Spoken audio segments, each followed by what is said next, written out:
The Dichotomy of Leadership by Jocko Willink and Leif Babin. The street ahead had gone eerily silent. You know that kind of quiet that actually feels loud? The kind that makes every nerve in your body stand at attention? One moment Ramadi was humming with the ordinary sounds of city life. The next it felt like someone had hit the mute button. The locals had disappeared into thin air. For the patrol of Navy SEALs and Iraqi soldiers moving through that narrow corridor, the message was crystal clear: something bad was about to happen. A voice crackled over the radio, oddly calm, almost casual, delivering their dark running joke, "Stand by to get some." Then all hell broke loose. Bullets, dozens or maybe hundreds of them, tore through the air with that distinctive supersonic crack, punching holes in the concrete walls around them. It sounded like the world itself was being torn apart by giant jackhammers. They'd walked straight into a carefully planned ambush, caught in a crossfire of machine gun fire coming from every direction. There was literally nowhere to hide. The guy leading this patrol, he was the most junior officer in the platoon. This was his operation, his call to make. And just a few feet behind him stood his boss, Leif Babin, the platoon commander. Every instinct Babin had was screaming at him to take over, to start barking orders, to use his experience to get everyone out alive. But he held back. He had to trust the young leader he'd spent months training. In this moment, he had to be a follower.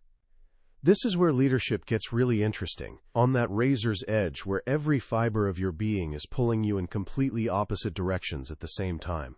When should you take charge, and when should you step back? When do you push forward aggressively, and when do you pump the brakes? When do you hold someone's feet to the fire, and when do you put your arm around their shoulder? These aren't simple questions with neat, tidy answers. They're paradoxes. They're what the authors call dichotomies. Today we're diving into a book that tackles this messy, complicated, and honestly beautiful reality of what it means to lead people. It's called The Dichotomy of Leadership, written by two of the most battle-tested leaders of our generation, Jocko Willink and Leif Babin. These guys led Task Unit Bruiser, the most decorated special operations unit of the Iraq War, through the absolute chaos of the Battle of Ramadi. Their first book, Extreme Ownership, taught us that leaders are responsible for everything in their world. But what they discovered afterward, and what makes this book so powerful, is that real leadership isn't about living at the extremes, it's about finding balance. By the time we're done here, you'll understand the hidden tensions that pull every leader in different directions, and you'll have a roadmap for navigating them. You'll learn that being a great leader doesn't mean being just one thing. It means holding two opposite truths at the same time. You have to master the dichotomy. To really get this idea of balance, we need to start where the stakes couldn't be higher. Imagine you're responsible for a team of people. You genuinely care about them. You want to protect them. Now imagine your job requires you to send them into situations where some of them might not make it home. This is what Jocko Willink calls the ultimate dichotomy of leadership. You have to care about your people more than almost anything in the world, and at the same time, you have to be willing to lead them on missions that could cost them their lives. One day, one of Jocko's young SEALs took a bullet to the leg during a fierce firefight. The round was massive, armor-piercing, and it absolutely devastated his thigh. Lying there in the field hospital, groggy from morphine, this young man grabbed Jocko's hand, pulled him close, and whispered, "Sir, let me stay. Please, don't make me go home. I'll do anything. Just let me stay with the task unit." He wasn't scared of losing his leg. He was terrified of leaving his brothers. This is the kind of bond that forms in elite teams. These guys weren't just coworkers or even friends. They were family. And Jocko felt responsible for them not just as their commander, but almost like a father would. He wanted nothing more than to keep them all safe. But his mission was to help win the battle for Ramadi, one of the most violent and dangerous places on Earth. He couldn't keep his men safe by keeping them locked up on base. He had to send them out, day after day, into incredibly dangerous situations. Eventually, that danger caught up with them. During a massive firefight, a brilliant young SEAL named Mark Lee was killed while heroically protecting his teammates from enemy fire. Just hours earlier, another SEAL, Ryan Job, had been critically wounded. The weight of that loss was crushing. Leif Babin, who was Mark's platoon commander, came to Jocko with his soul in turmoil. "I feel like I made the wrong decision," he said, wishing desperately that he could rewind time and make a different call. He was the one who'd led them back into the fight. Jocko looked at him and said something that cut right to the heart of leadership. "No, Leif, there was no decision to make. Their army brothers were in a massive fight and desperately needed help. To sit back and do nothing wasn't an option. It wasn't who they were. As a leader, you care deeply for your people, but you still have to accomplish the mission, and that involves risk." This is the first and probably the hardest balance to strike. It shows up in the business world too. A manager might care deeply about their employees, real people with families and bills to pay. But if the company is going under, that same manager might have to make the brutal decision to lay some people off to save everyone else's jobs. If you care too much about individuals, you might fail to make the tough calls necessary for the team's survival. But if you care too much about the mission alone, you might burn people out, treat them like they're disposable, and destroy the trust that actually holds teams together. A good leader doesn't camp out at either extreme. They walk that tightrope right down the middle. But this balancing act goes even deeper. The author's first book taught people about extreme ownership, the idea that you, as the leader, are responsible for absolutely everything. It's a powerful concept, but they soon discovered that leaders were taking it way too far. Jocko tells this great story from his first combat deployment to Iraq back in 2003. He was a new platoon commander, and because his team hadn't seen combat before, he got deep in the weeds of every single mission plan. He planned the routes, picked the breach points, figured out the vehicle configurations. He owned everything. And he was constantly frustrated because his junior leaders weren't stepping up and showing initiative. Then one day they got assigned 4 different missions all at once. There was literally no way Jocko could plan them all himself. He had no choice but to assign each mission to a different junior leader and basically say, "Figure it out," and come back with a plan. The results blew his mind. These junior leaders didn't just create decent plans, they came up with fresh, innovative approaches he hadn't even considered. They took complete ownership. Jocko had this light bulb moment. The reason they hadn't stepped up before was because he'd never given them room to. By hoarding all the ownership for himself, he'd left them with nothing to actually own. This is the dichotomy of own it all, but empower others. A leader has to take ultimate responsibility, but they also have to give ownership away. This is what they call decentralized command. If you micromanage every little thing, your team basically becomes a bunch of robots who only move when you tell them to. Initiative dies. But if you're too hands-off, the team can lose focus, with people running in completely different directions, sometimes even working against each other. Finding the sweet spot means giving your team what's called commander's intent, the why behind the mission, and then trusting them to figure out the how. You have to give them space to actually lead. The goal of a truly great leader, as Jocko puts it, should be to work themselves out of a job. Of course, sometimes you do have to step in. A leader can't be a complete pushover. They have to know when to draw a hard line. Early in their deployment to Ramadi, Jocko realized that his SEALs needed to be able to talk directly to the Army and Marine units they fought alongside. This meant everyone, not just the designated radio guys, had to learn how to program their own radios, which is actually pretty complex and tedious. He gave the order, but a few days later, he could tell from the blank stares around the room that most of the guys hadn't actually done it. They were swamped, and it didn't seem like the most pressing thing. Jocko didn't yell or make a big scene. He simply walked over to one of the new guys, took his radio, wiped its memory clean, and handed it back. "Reprogram that," he said. The SEAL just stared back at him, completely unable to do it. Jocko then made it crystal clear. If you don't know how to program your radio by the next mission, you're staying on base. Message received. By the next operation, every single person knew how to program their radios.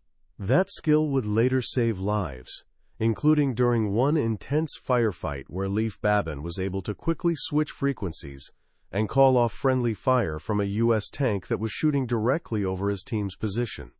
Jocko stood firm because this wasn't just about following rules, it was critical to the mission and to keeping his men alive. But here's the thing, a leader can't be a hard-ass about everything. This is the dichotomy of being resolute but not overbearing. You have to figure out which battles are actually worth fighting. In the SEAL teams, there was this tradition of wearing custom patches on uniforms, platoon logos, funny sayings, things that built camaraderie and team identity. When Task Unit Bruiser was training to deploy, a lot of these patches were, let's just say, unprofessional, and sometimes downright crude. Jocko knew this would create a terrible first impression with the Army and Marine units they needed to work with and earn trust from, so he dropped the hammer. No more patches. But Leif and the other platoon commander, Seth Stone, felt strongly that having a unified task unit patch was actually important for morale and unit cohesion. So, working in secret, they designed 2 patches and had them made for everyone in the unit except for Jocko and his immediate staff. Whenever they went out on a mission where Jocko wasn't present, the call would go out over the radio, patches on. Of course, it was only a matter of time before they got busted. A photographer embedded with an Army unit took pictures of the SEALs in action, and those forbidden patches were right there, clear as day. Leif braced himself for Jocko's anger. But it never came. Jocko saw the photos and let it slide. He recognized that the crude, unprofessional patches were gone. In their place, everyone wore the same, tasteful task unit patch. It was actually a source of pride and brought the unit together. In this case, Jocko recognized that being flexible mattered more than being rigid. He chose to spend his leadership capital on things that truly mattered, like being able to program radios in a firefight, not on things that were strategically unimportant. A good leader knows when to hold the line and when to let it bend a little. This delicate balance also applies to developing people. One of the core mantras of extreme ownership is, there are no bad teams, only bad leaders. This means a leader has to take responsibility when someone on their team is underperforming and do absolutely everything they can to coach, train, and mentor them. Most people who aren't performing well don't need to be fired, they need to be led better. But what happens when you've done everything humanly possible and they're still not cutting it? This is the dichotomy of when to mentor, when to fire. During their pre-deployment training, Charlie Platoon had a new SEAL they called Rock, who was really struggling. He was a hard worker and genuinely a great guy, but when things got intense in high-pressure training scenarios, he would either freeze up or make dangerous decisions. Leif and his senior enlisted leader, Tony, worked with him relentlessly. They gave him extra coaching, paired him with mentors, and spent their weekends training him while everyone else was relaxing. Leif felt protective. This was one of his guys. But as the training ramped up and involved live ammunition in tight spaces, Rock wasn't just struggling anymore. He was becoming a serious danger to himself and everyone around him. Leif went to Jocko, clearly torn up about it. He knew that if they cut Rock from the platoon, they wouldn't get a replacement. They'd be one man short for the entire deployment. Are there other jobs he could do? Jocko asked, pushing Leif to explore every possible option. But deep down, Leif knew that even in a less critical role, Rock would inevitably end up in situations he couldn't handle. It wasn't just about the team's performance anymore, it was also about Rock himself. Putting him in combat situations so far beyond his capabilities, where a bad split-second decision could get someone killed, would be a burden Rock would carry for the rest of his life. They'd done everything they could. They'd mentored, coached, and supported. Now it was time to make the hard call. They had to let him go. It's one of the toughest decisions any leader has to make. But a leader's loyalty can't be to just one individual, it has to be to the entire team and the mission. If you wait too long to remove someone who's holding everyone back, you're actually failing the whole team. But if you're too quick to cut people loose, you fail as a leader by not giving people a real chance to grow. You have to do absolutely everything you can to help them until you genuinely can't anymore. That's the balance. The mission itself creates constant tension for leaders too. You have to train hard, but you also have to train smart. After Ramadi, Jocko ran the training program for all West Coast SEALs. His training scenarios became legendary for being incredibly difficult and chaotic, designed to mirror the brutal reality of actual combat. In one exercise, a platoon was failing miserably because everything depended entirely on one dominant leader, a chief they called Big Walt. So Jocko gave his instructors a specific order: put him down. In the next scenario, a simulated firefight erupted, and an instructor ran up to Big Walt and told him he was killed. Instantly, the entire platoon fell apart like a house of cards. The next person in the leadership chain was completely overwhelmed. Nobody knew what to do. They were paralyzed. The training was hard, maybe too hard. The team was so crushed that they'd stopped learning and were just floundering. Jocko recognized this. Training can't be so brutal that it destroys people instead of building them up. So he did something unusual. He suddenly yelled out, "Big Walt, you're alive!" Like a phoenix rising from the ashes, Big Walt stood up and, with just a few simple, clear commands, got the entire platoon organized, consolidated, and moving to safety. The lesson was incredibly powerful. The other leaders didn't just experience failure, they got to see what success actually looked like. They watched how a single, decisive leader could bring order to complete chaos.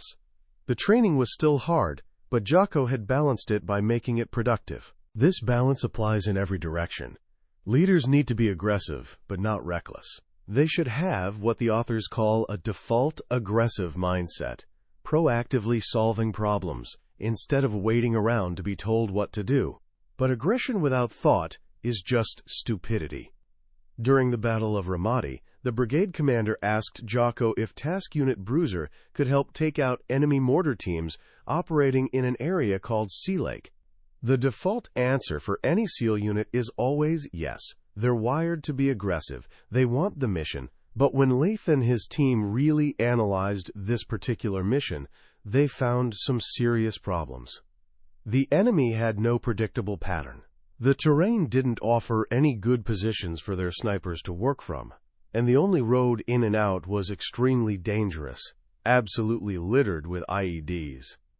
The conclusion was pretty clear. This mission had a very low chance of success, but an extremely high risk to the SEALs and the Army soldiers who'd have to support them. As much as they wanted to help, the risk just wasn't worth the potential reward. Jocko went back to the brigade commander, walked through their analysis, and respectfully declined the mission.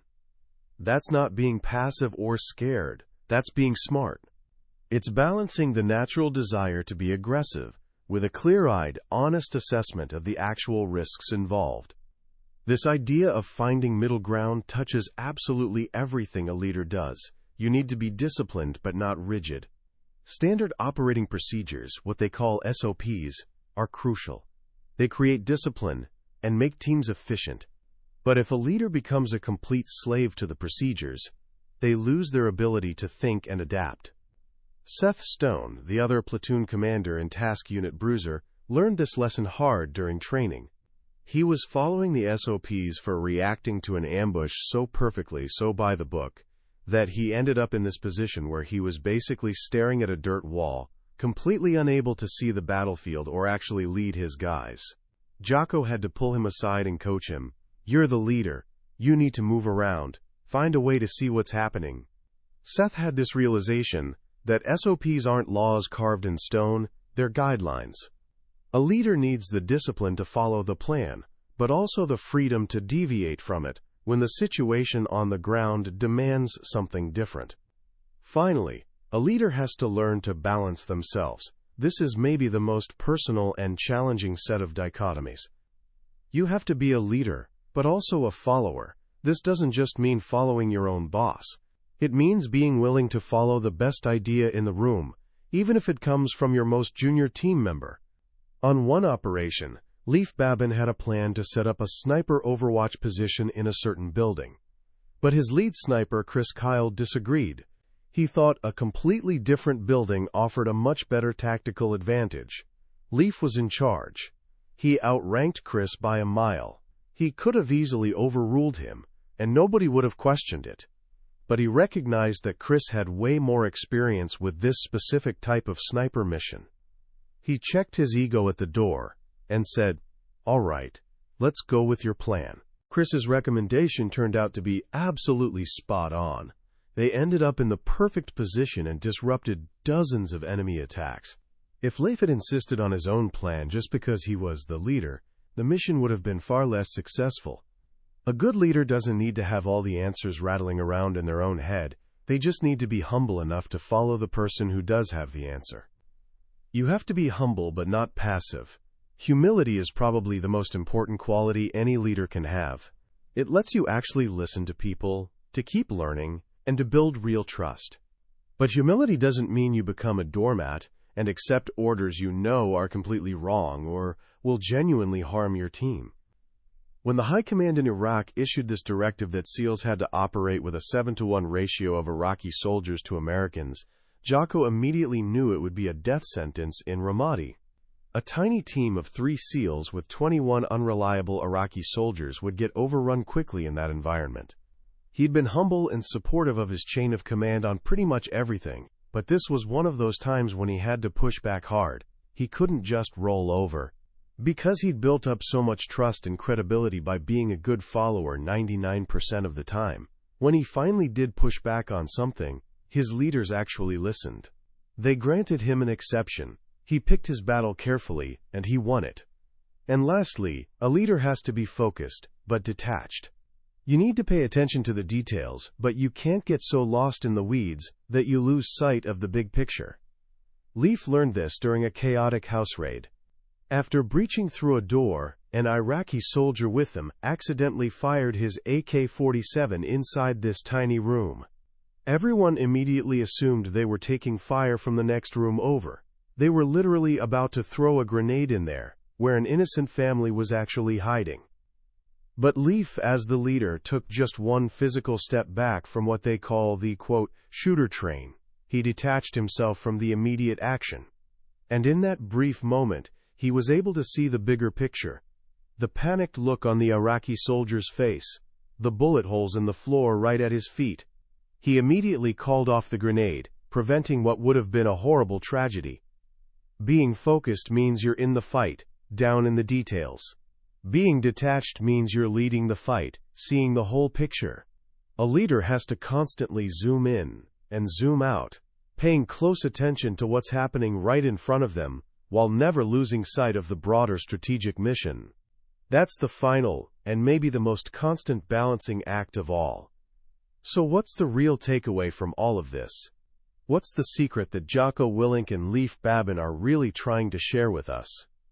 I think it's this: leadership is not some fixed state you achieve. It's not a rigid set of rules you can memorize and check off. It's more like a dance. It's this constant, fluid adjustment between two opposing forces. The greatest leaders aren't the ones who are the most aggressive, or the most humble, or the most disciplined in isolation. They're the ones who are the most balanced, the ones who can hold multiple truths at once. This book, The Dichotomy of Leadership, is so powerful because it actually acknowledges the gray areas of real life. The first book, Extreme Ownership, gave us the foundation. Take complete responsibility for everything.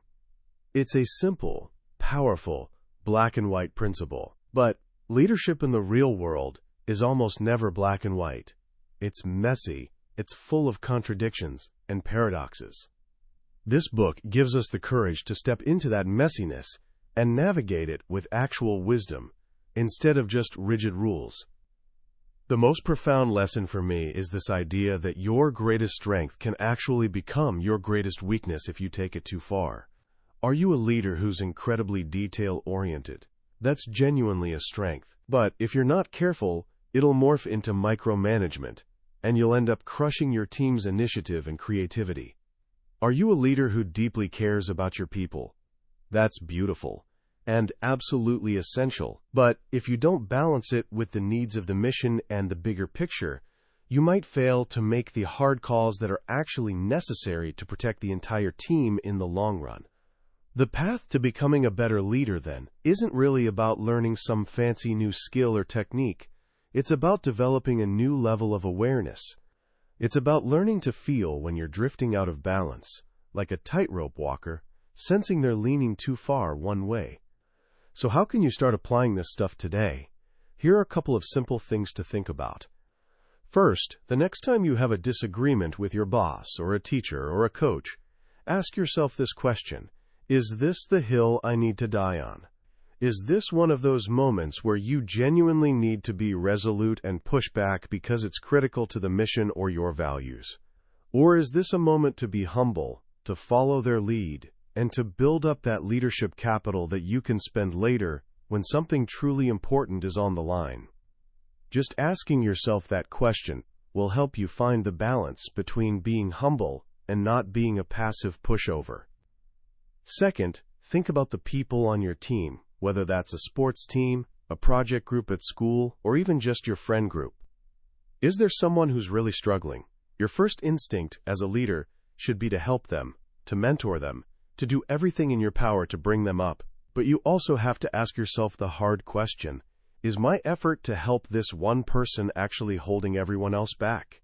You can't give up on people too quickly, but you also can't let the whole team suffer indefinitely.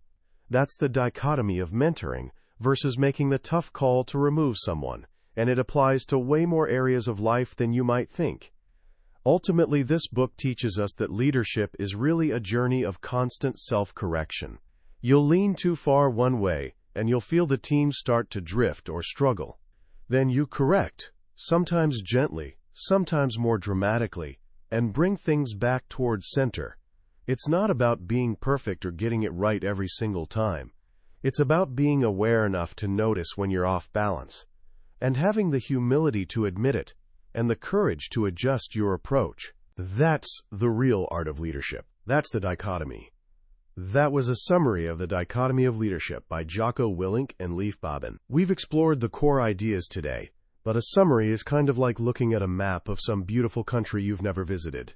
The map can show you where the mountains are and where the roads go, but it can't give you the feeling of actually being there, the sun on your face, or the sound of wind in the trees. The real magic happens when you actually travel there yourself. If any of the stories or ideas we've talked about today have sparked something in you, I really encourage you to pick up a copy of the book. Reading it isn't just about absorbing information. It's an experience that can genuinely shift how you see your role as a leader, a teammate, and just as a person navigating life. The link to the book is right there in the description below. And if you found value in what we explored today, please take a moment to like this video and subscribe to the channel. That way, you won't miss when we dive into another book that might just change how you see the world. Let's keep learning and growing together.